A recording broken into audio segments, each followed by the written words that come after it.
বলেন। কিন্তু প্রশাসনের ভিতরে যারা অতি উৎসাহী হয়ে আপনাদেরকে হামলা করেছে তাদেরকেও আইনের আওতায় আনতে হবে।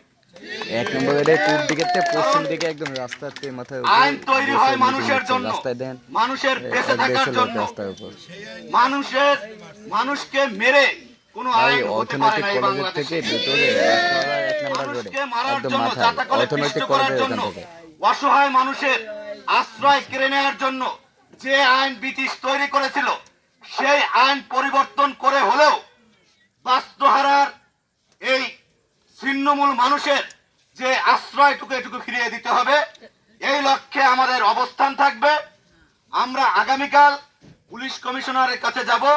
যদি তারা পদক্ষেপ না নেয় আমরা ডিসি বরাবর একটা স্মারকলিপি দিব আপনাদের পক্ষ হয়ে, আপনাদেরকে সাথে নিয়ে। তো আপনাদের পাশে গণ অধিকার পরিষদ এবং তার অঙ্গ সহযোগী সংগঠনের সকল নেতাকর্মীরা আছে। আমরা আজকে একটি প্রতিনিধি টিম এসে আপনাদের সার্বিক অবস্থা দেখে গেলাম এবং আপনাদের এই আন্দোলনের সাথে আমরা একত্রতা প্রকাশ করে গেলাম।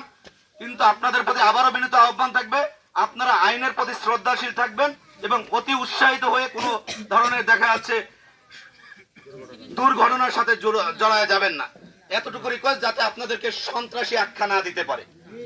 আপনাদের নিয়ে কিন্তু এখন খুলনায় বড় ধরনের একটা ষড়যন্ত্র হচ্ছে এবং বিভিন্ন মহল এটার ফায়দা নেওয়ার চেষ্টা করছে।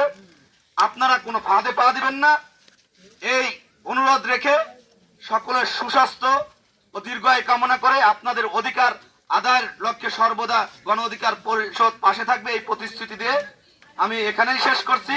তবে আপনারা বিচলিত হবেন না, আপনারা হতাশ হবেন না, ভেঙে পড়বেন না।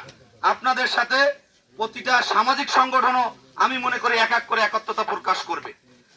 তো আপনারা আপনাদের জায়গায় অনড় থাকবেন, ইনশাআল্লাহ ভালো কিছু হবে ইনশাআল্লাহ। ধন্যবাদ।